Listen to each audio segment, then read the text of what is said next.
If you were in the top 10, you were offered a chance to roll the dice, and it was a challenge that you kind of didn't know what it was. It involved shooting, but they wouldn't tell us anything else.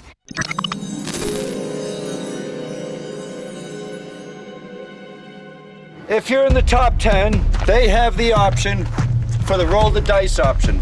The roll the dice option is that pinnacle shot you were shooting off the platform. They have the option to take that shot, boom, hit the tannerite. If they get it, 50 points added to the score. If they miss it, 50 points deducted. The earlier part of the day was an absolute disaster for me, and I was really trying hard to win the land nav.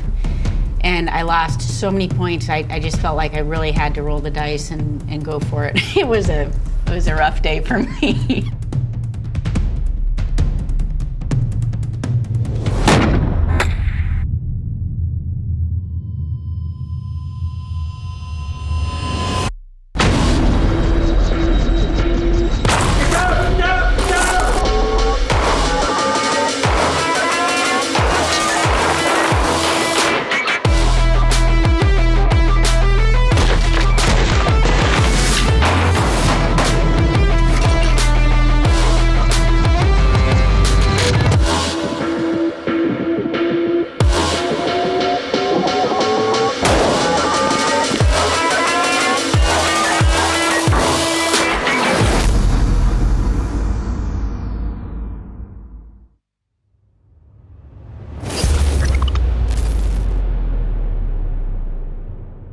Basic marksmanship is a fundamental for all branches of the military. However, special operation forces and other elite military units require more advanced weapons and skills training. In preparing for the upcoming hostage rescue mission, challenges include firing from multiple positions, utilizing cover and concealment when available, as well as what's called close quarter battle, used when clearing rooms.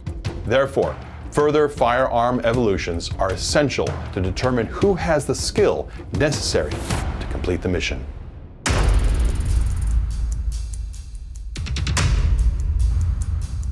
So essentially the course of fire we're going to be taking care of, we're going to start at 25 yards. And what we're going to do is we're going to fire a total of 10 rounds at 25 yards. Now the main difference is we'll fire 5 from the standing position and 5 from the kneeling position at 25 yards. Now after the 25-yard line, unload, and we'll move back to the 50-yard line. Right now at the 50-yard line, it is 5 standing, 5 kneeling, 5 prone. Okay, so we go through those iterations, total of 15 shots.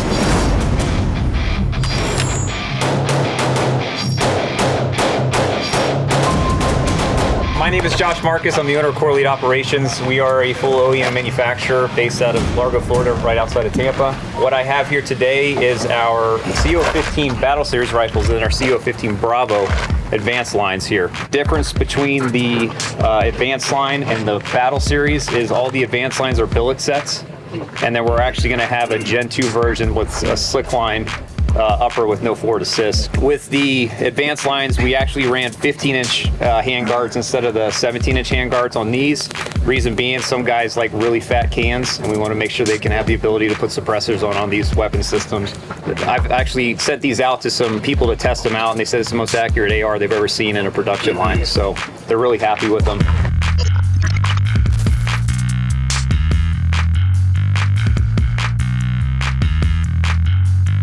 Alright guys, 5 shots standing, 5 shots kneeling. Set, ready!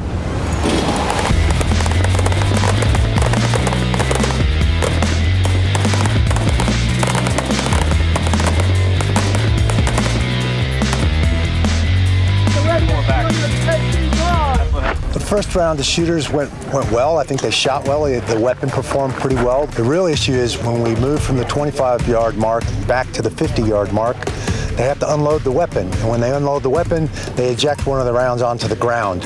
And only having exactly the right amount for their shots for the competition in the mags made an issue for some of the folks because they're not allowed to bend over in the range and pick those rounds up that hit the ground.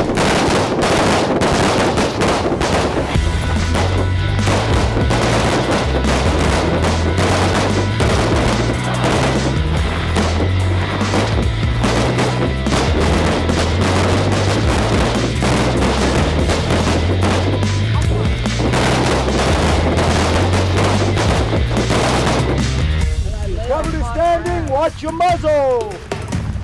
I think in this second wave, we've made an adjustment. They've added a couple extra rounds in there. So there's a little margin, a little leeway, if you will.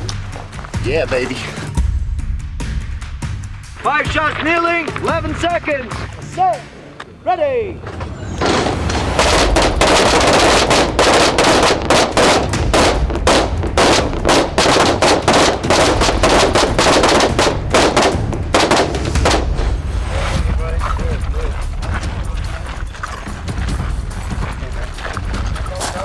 I'm not used to like super good kind of triggers. I always run like kind of milk step or Geisel triggers. What they're doing differently today is shooting from 3 different positions. They're shooting from the standing position, the kneeling position, and the prone position. And they're seeing some things. I heard some comments like, look at all the dust. When you shoot that low in the dust, there's dust clouds go up. So people are seeing things for the first time, and you can't see the target with the dust clouds and all. Good skill building, and so far everyone's doing fine. 5 shots standing, 5 shots kneeling, 5 shots prone. On is set, ready.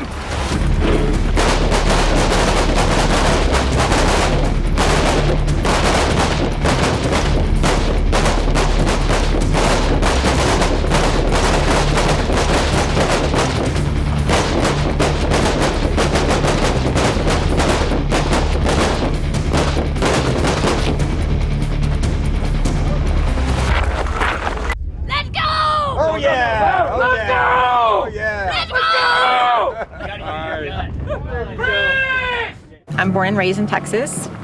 I'm a hunter. I am a firearms instructor. I love being outside. I love being dirty. So this definitely goes along with my world. When I first heard about Surviving Mann, I just thought this was the greatest opportunity ever to be a part of something where I was going to be put outside of my comfort zone and to kind of breach my own boundaries. And that's really why I wanted to do it so badly, to push myself further than I've ever pushed myself before. You go with the 4 and I'll go. Yeah, we're going to basically count off 1 through 7. Right here.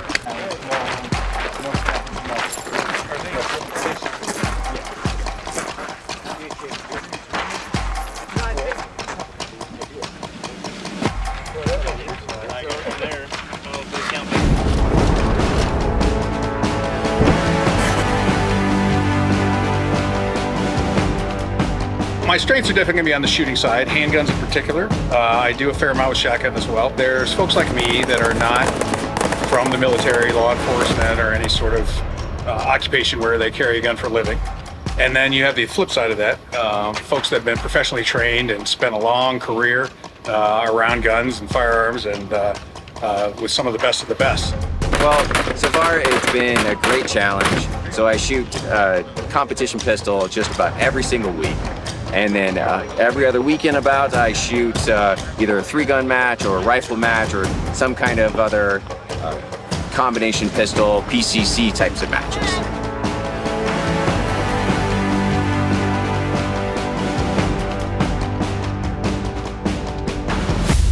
Welcome to the fire. I'm the one with the lighter. They're burning through your faces. We're walking through the flames, getting higher. Welcome to the fire. You all know Elvis? Hey, somebody had to say it. Elvis is here. Show you another course of fire with the FX Bruno. It's going to give you a short description of the weapon, the characteristics, and then we'll go over the course of fire. And as we did this morning, we're going to start off with the top 10, who were at the top 10 yesterday. Alrighty? All right, Elvis. Thank you, Doc.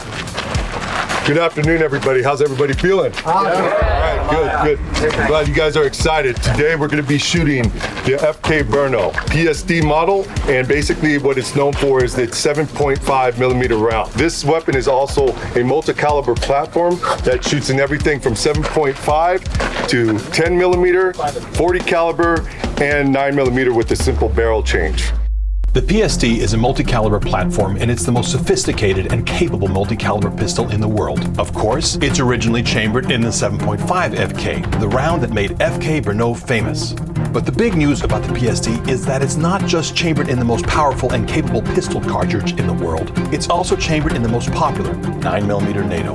So basically what you're going to do is you're going to point it out, get a nice established grip, make sure you got sight alignment, nice good stance, and let that recoil work itself.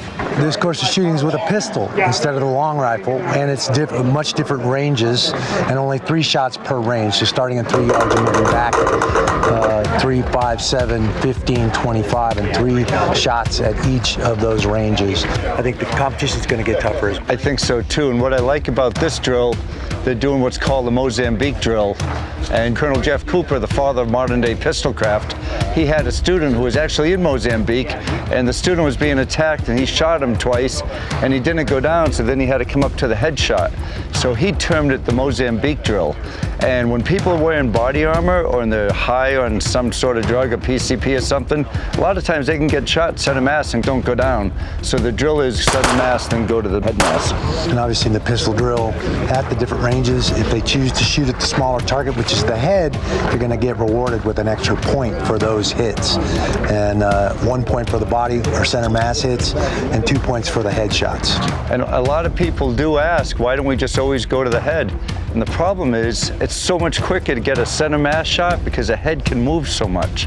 It just takes longer to aim, but the head's smaller and moves a lot easier than the body does.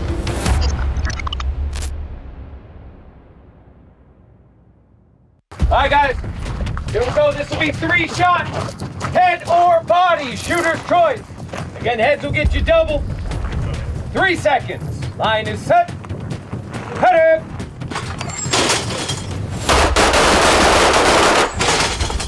My strengths are reliability. I'm just one of those guys that puts his head down and gets it done. I don't need accolades. I just want to get the job done well. That's what I'm always been about.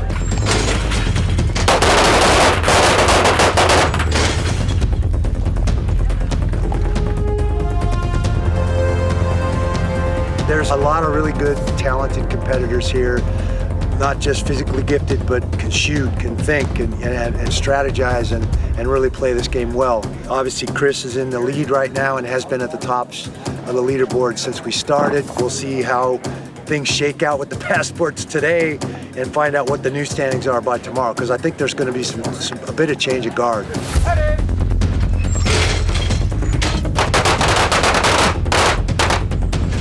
I'm in the top 10, so that says something. I came here with expectations to win, but I felt on a personal level I was doing okay, but hearing that I was in the top 10, I feel like I'm doing extraordinary. Line is set. Head it.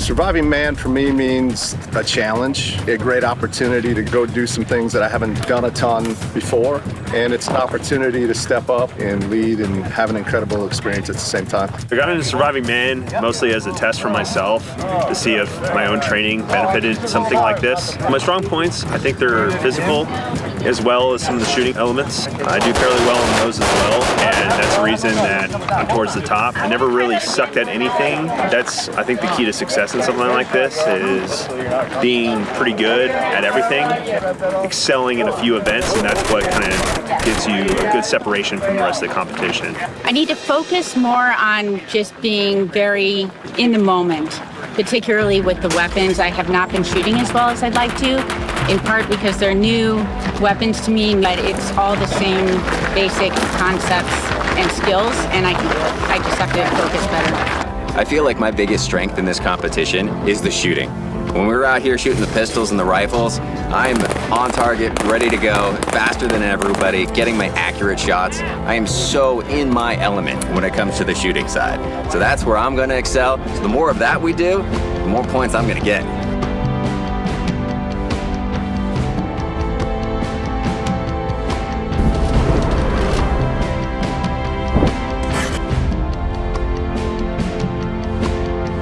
Impressive group. Everybody's super friendly, really willing to come up and meet you. We're all trying to learn each other's names. The range exercise we did was great. It's very professionally run, like they do everything around here.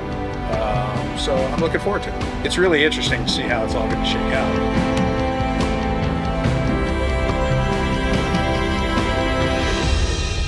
After the events of the land nav earlier that day, we felt that it was important to talk to Chris Sway to get his take on what happened.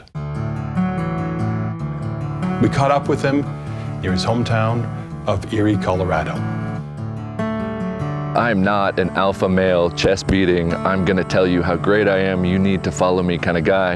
I'm an introvert that works hard to be able to not always seem introverted. You know, I was a scientist and a climber and an explorer and as a subject matter expert for environmental stuff. After the land navigation mistake that I made, I said, Don, let's go talk because something's going on. And Don said, you know, thank you for pulling me aside. I wanted to talk to you also. We spoke about it. It got a little heated, but at that point I realized that there was two elements.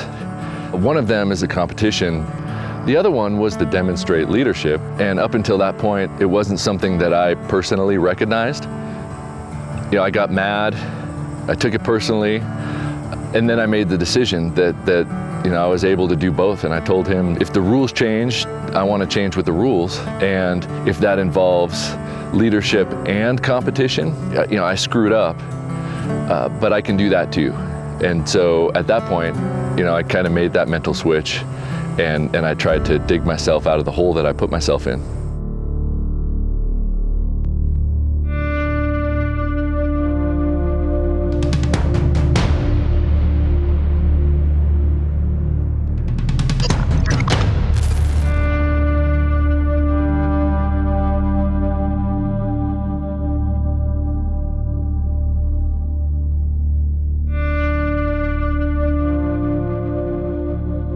Leif Horton is here. He's got a weapon we're gonna see and we're gonna try it. Randy and I are both gonna shoot it, but we wanted you to see it. And it's a weapon we're very excited about, and it's a weapon we want to have on this upcoming mission. So Leif's here to talk about some characteristics of the weapon, and then we're gonna shoot a few rounds. How's everybody doing today? Great. Good, sir. So my name is Leif Horton. As Don mentioned, I work for a company called Texas Tactical. What we do is we strive to provide and find tactical innovations throughout the country and bring them to the forefront for the warfighter and law enforcement community. That being said, I'm about to introduce one of what I believe is one of the coolest innovations we have found out in the market. You guys saw it this morning.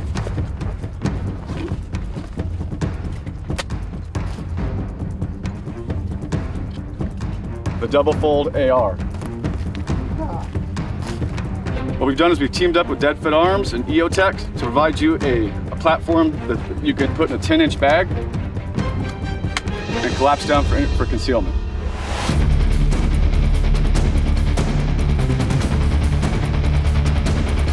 Up!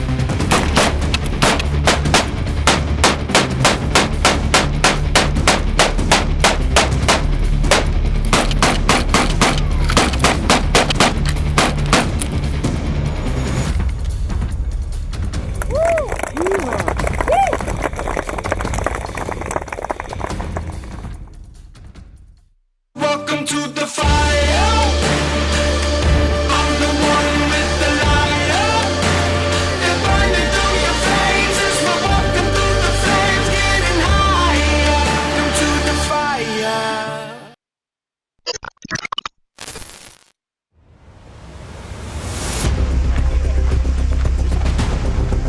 After the land navigation, we were moved to a canyon and we had a really, really cool shooting exercise. The exercise was that we were to start in a storm drain and run down a canyon, and when you identified a target, you had to shoot it twice. We weren't instructed how far the targets went, where they were. The only instructions were grab your carbine, load it, run, and you're gonna be scored on hits and time, which is really cool because it's an unknown and it's a pure focus and performance, eliminate the threat kind of exercise. We had great rifles, we had great optics, we had great ammo. I'd like to introduce Tank and Jax. They're gonna talk about the weapon and the course of fire you're all about to do. All right, thank you competitors for being here today. I wish you all luck. My name is Tank. I'm the owner of Uncle Sam's Misguided Children. I'm a United States Marine veteran. Earned my title Eagle Globe and Anchor at the age of 17. I came from Cuba, communist country. So 2009, I created a brand called Uncle Sam Misguided Children because every one of you is an Uncle Sam misguided child. Some of you are more misguided than others. Last year, we started a project with T6 manufacturer to create custom AR-15 series rifles. What we have here is a patent series rifle. Now, Uncle Sam Misguided Children supports our veterans, first responders, and our heroes who sacrifice for this country and the freedom that we have today. This patent series rifle has established in 1776 to commemorate our independence. Now, I got a beautiful daughter at home. I want her to know that I made a bucket list. So at 1, 2, 3, 4, when I say 4, I want you to say Surviving Mann, loud and clear. Are you ready? 1, 2, 3, 4. Survive! Get some! And I'm gonna pass it down to Jax, which is our weapons expert, also project manager, also manager of T6. All right? Let's go, Tank. All right. So what we built on this firearm is a match grade barrel. Okay, it's chambered 223 wild. Does everybody know what that wild means? Oh yeah, crazy. You can shoot the 223 or the 5.56 very accurately at longer ranges. When you get on target and you pull the trigger, it's gonna break real clean. We have a stealth recoiled silent captured spring system in the rear. It's not your standard AR spring and buffer. We ended it off with a comp brake to help stabilize the recoil system. You guys ready to shoot? Yeah. We have a great stage set up by Tank. You got 7 targets out here right now, okay? You're gonna come out of the tube, you're gonna pick whichever rifle you want. You got a sniper gray and OD green, pick up your mag and engage targets as you see them. You guys good? All right, let's go. You're gonna have 14 rounds in your magazine, and there's 7 targets. 2 rounds per target. You're gonna be timed and graded for hits. So the one who wins this is one who shot 14 rounds on target the fastest time. You'll load over here, you'll pick the weapon of your choice. If you fall, of course, keep the weapon down range. Try to keep your shots nice and smooth. You can move fast, but take your shots nice and smooth. Now, the main things we're watching for is the muzzle. Obviously, that's a big one on this one. You should not be running with that finger on the trigger, okay? And preferably, you know, you could also run with potentially that safety on as well. Yeah, this is going to be an interesting one. It's always interesting when you're moving fire. There's some latitude here to make some different decisions. We'll see how that all plays out when they decide to engage their targets and move further down range. It's going to be a good one. It's going to be interesting. This is kind of the first moving fire that we've done since we've been here, so this is going to be good.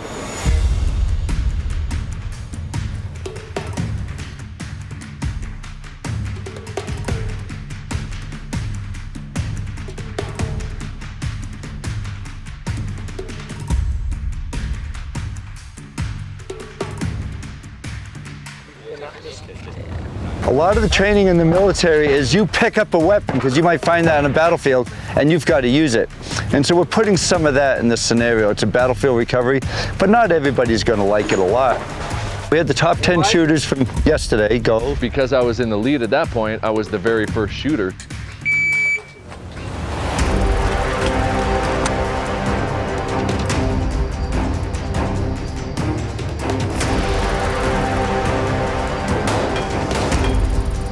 So I was able to go out on freshly painted targets and run down a canyon and shoot them. And that is just about as fun as it gets when it comes to shooting. Running down a canyon and shooting steel is so satisfying, and it was a really cool exercise.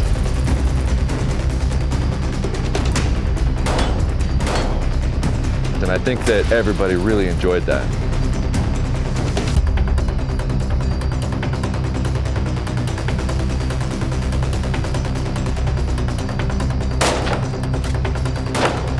They were fast, a lot of perfect hits. I think they enjoyed it a great deal. It's a whole different movement now. Instead of just staying static on a range, shooting static targets, that's one thing, but this is putting some more real life into it, where they're running, shooting, identifying a target, shooting it, taking different body positions, kneeling maybe. It's quite a few levels up from what they've been doing, and I think they've done, for the most part, pretty well. This is the canyon shoot, right? They've got 7 targets set up, an AR we're not familiar with, and you run out, grab the gun, load it, and shoot 7 targets as they become visible. and it's all under time pressure. Me, I'm a 3-gunner. This is my bread and butter. I run and gun with rifles, shotguns, pistols all the time. So I knew exactly what to do. I'm totally familiar with the AR platform, how to work that scope, short distance, dial it up for the long range ones. Only dropped 1 shot because I'm just trying to go as fast as I can.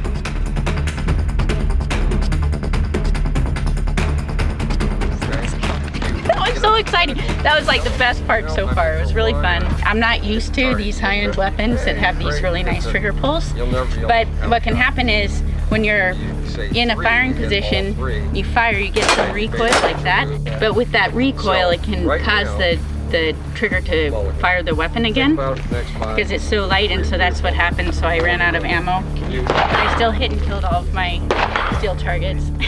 So I dropped a couple of shots because of that, but it went pretty well. I went pretty good. I had 1 miss, and my time overall was pretty good as well. I have a lot of experience in that type of shooting. That's pretty much what I do all the time, so I was pretty comfortable with that. First time I ever looked through that optic, typically I run just red dots and stuff like that, but I felt like it went pretty good.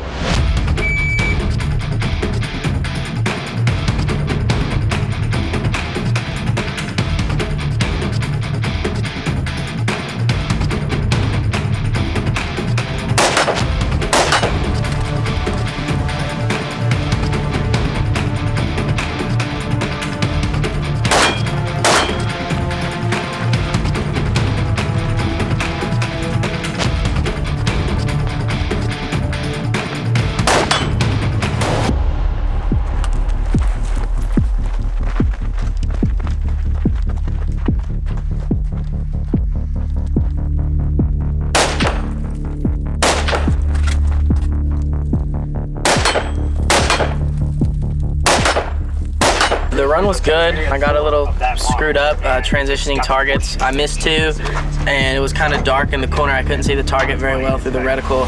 I hit 12 for 14. Not a great run, but you know, I can live with it. It felt pretty good. I mean, I was pretty confident. It teaches you to multitask because you know you got to move, stop, aim, shoot. You got to think about the next target at hand after you take your first shot. There's easily better shooters down there than me, but I'm doing better than I expected, and I just came here to have fun and, you know, make an attempt to win, but, you know, so far so good. That was a lot of fun. I haven't done that in a long time. I'm not really proficient in moving with a scope weapon. It's kind of new to me, so I didn't do as well as I was hoping, but that's what we're here for, to learn new skills. It's a new weapon. The weapon itself is awesome. I just have a hard time manipulating one with a scope. We'll get better. We learn every time. I was really surprised when I got picked for the top 10. I don't know where I'll be tomorrow. I did okay, I think. But I'm just a worker. I just put my head down and do the job, and then we'll see where the scores come out.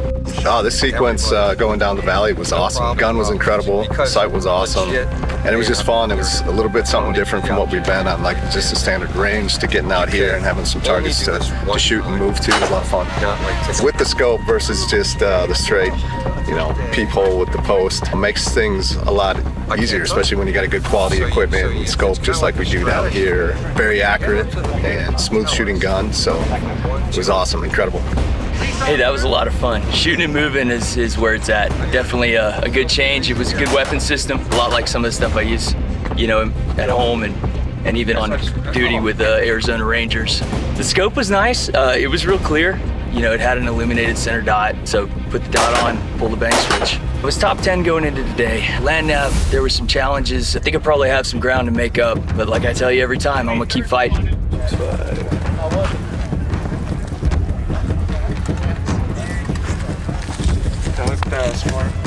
Holding in front of the camera.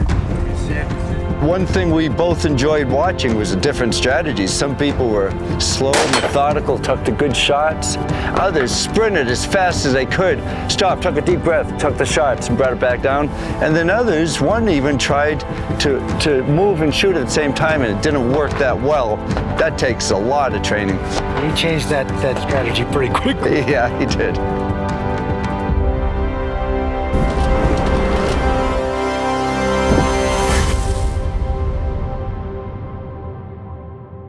I feel like I excelled on most of the shooting portions. I kind of figured that going into it. I mean, if I wasn't ready, I mean, who was going to be ready for it? As far as my background with shooting, I think one of the advantages I'm going to have during this competition is going to be being proficient and being a competitive shooter.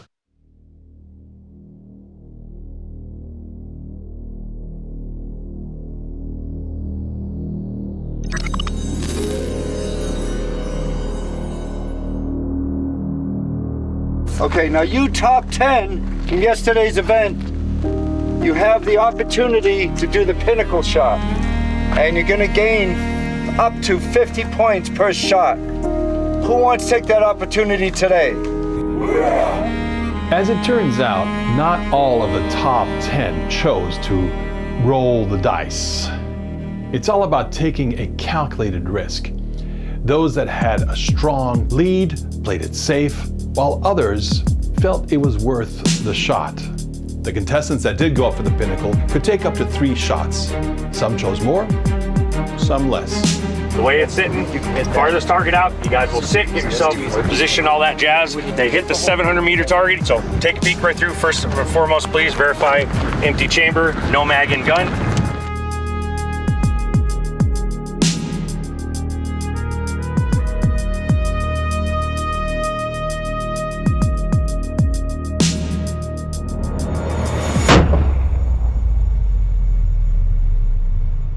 I give him the hit. I didn't see any death. Yep. He was totally snapped off. Good job.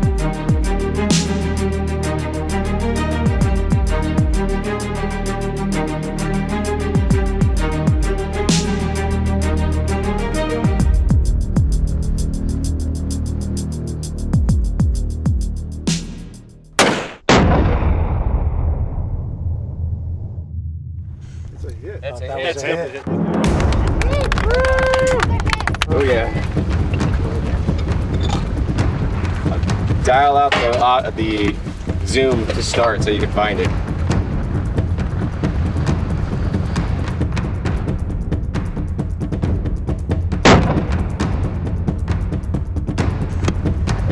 That was high left.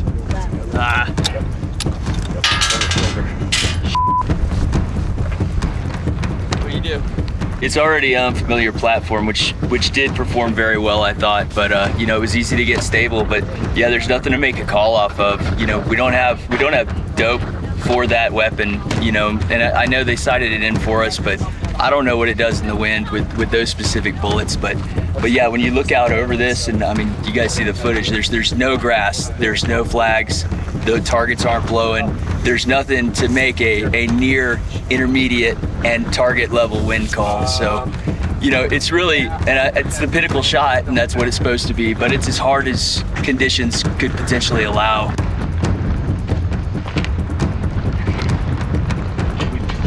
It's not in your face now. It's hard.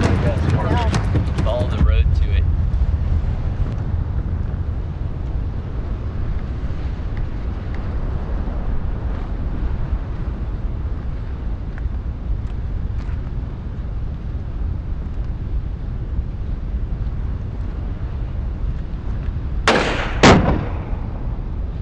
Just to the right. Yeah, right? just right.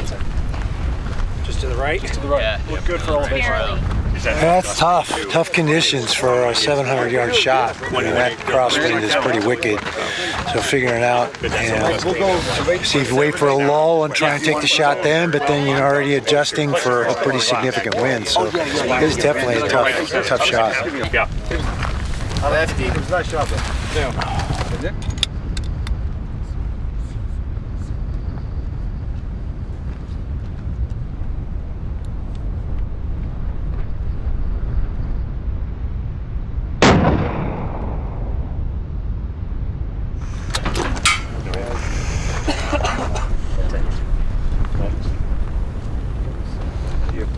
Hold off to the right. Not all the way, but close. Yep. Tighten the knob. All right, it's up to you. All right, the wind is not being very nice. No, it wasn't to those guys either. Not the same. Not the same.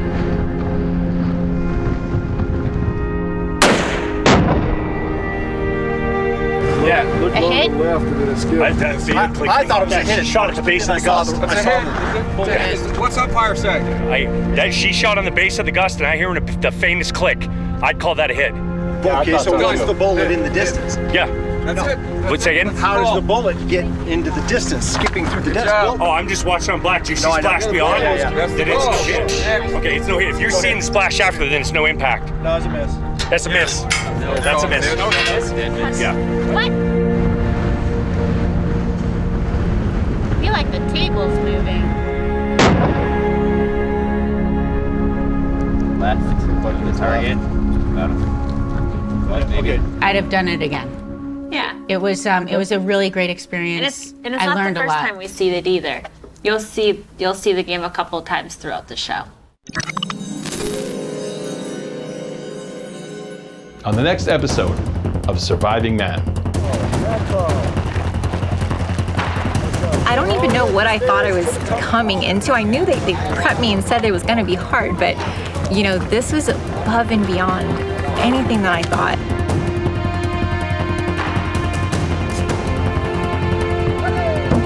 Contact.